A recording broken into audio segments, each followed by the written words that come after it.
All right, lower body day today. So I'll start off at the track again. They did have fun the sled.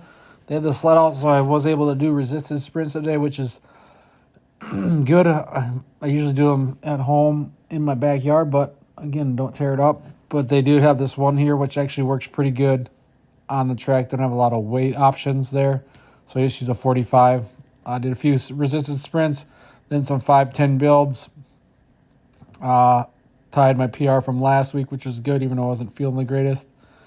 And then for our jumps today, we did the kneeling to broad jumps again, where we start our knees, jump up, and then out for a broad jump, measuring them to see how far we could get. A lot farther than last week. I think last week was deceiving because I was jumping from behind where I started. Got up to 8 feet this time, 8.1 I think it was. So that was a good improvement there. Felt pretty good on these. Again, I feel a little awkward, a little unathletic jumping up. That one looked like I kind of just rocked back, but on my feet. But going from the knees to the jump, got to get better at those. But again, just another way to, you're getting on the floor, on the ground, thinking sports, whatever, you're going to have to get up fast.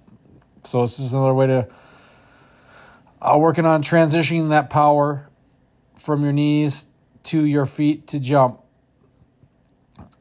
So I didn't really have any sets or reps. People get too concerned with sets and reps on things. I didn't have any sets and reps. I just kind of went till I wasn't beating my jump or I set a new PR. Then we did the jump and try and touch the rim. God damn it, do I look pathetically doing these, barely getting into the big hole in the net, probably 3 or so inches away from the rim still. I've got the rims here before. This floor sucks too. Just my way of an excuse saying that I can't jump, but this floor is like a weird rubbery material. I don't know what it is. Not hard like a wood floor or a concrete. It has a lot of give to it.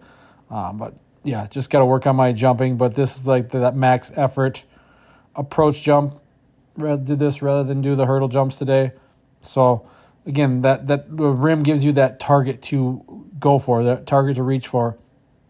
Whether it's a rim, whether it's a ceiling, something high on the wall, a tennis ball or something hanging from the ceiling, whatever it may be.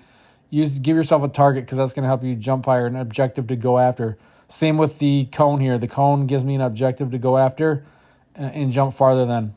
So that, or it could be sprinting again, where you're sprinting against someone, or you throw a tennis ball out, or you got to race someone. That competition, create competition, even if it's just yourself.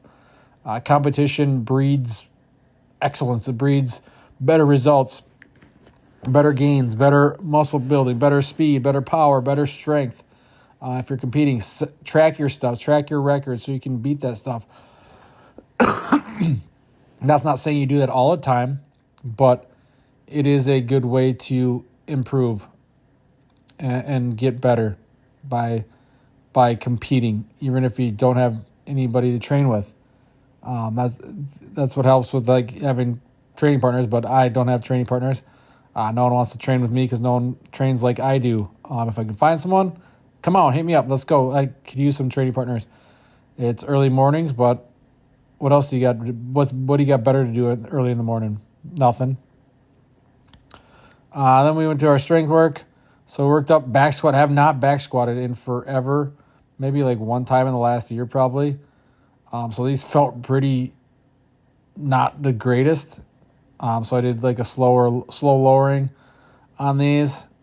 Paired them with the spine extension on the glute ham machine. So really working on, again, arching that back. But again, yeah, back squats. I have not done these in a while, and it showed. I only got up to like 265, even though it's slower lowering. I just felt weak, like have not it's.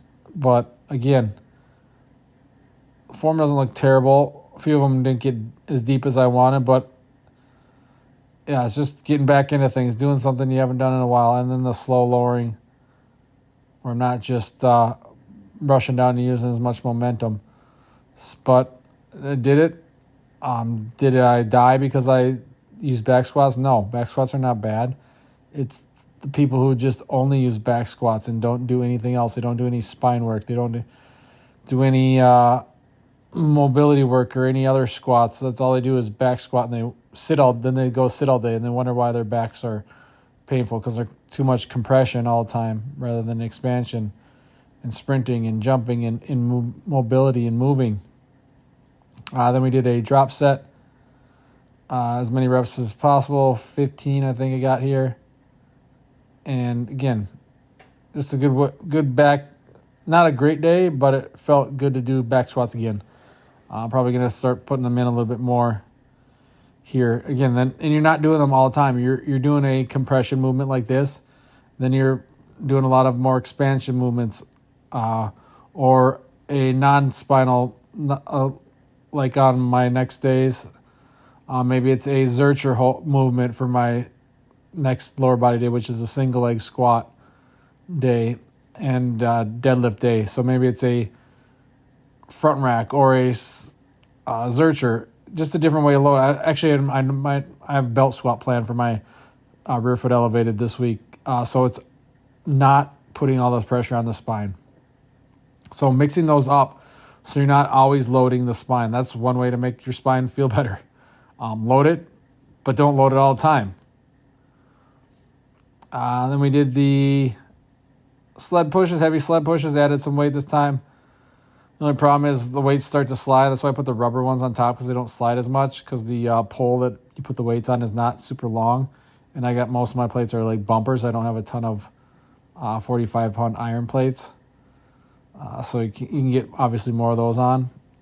But I don't have a ton of those. I have a lot of bumpers and they're fatter, so can't get as many on. So you just got to stack them.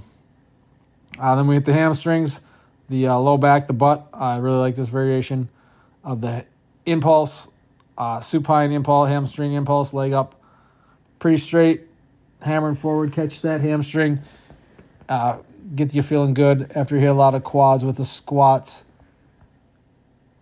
So making sure we're getting both sides done, the muscles that you see in the mirror and the muscles that you don't see in the mirror. You don't see your hamstrings in the mirror, you don't see your butt, your low back, your triceps. You don't see that stuff in the mirror. Everyone's so concerned about the abs in the front, the quads, the biceps, the things you can see in the mirror, the pecs, but you got to work on the back, the posterior chain too. A lot of people get over, I remember a few years ago, it was just all posterior chain with like West Side and stuff like that. It's just hit the posterior chain all the time. No, you don't have to hit it all the time, but you have to hit it. You have to, just like you have to do the front. So train everything. Train your full body. Train front, back, sides. Everything needs to be trained. Not just focusing on one area or another. Not thinking that's the greatest version or the greatest thing you can do is put all your eggs in one basket. Then we did finish with hanging knee raises. Had the ball squeezed between the legs. And then the HBK get up with the internal hip rotation as well. These felt a lot better. I think next week maybe we'll try going a few reps without the band assist. I know I can get the get up. It's just that internal rotation to the get up that is the challenging part. But we'll see. Let's keep working at it. So even people like me who've been training for years do something new and we struggle at it.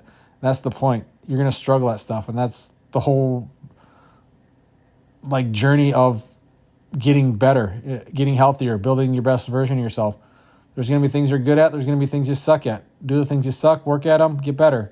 So that was our lower body day today. Thanks for watching, guys, and keep being athletic, keep doing athletic things, and be an athlete for life.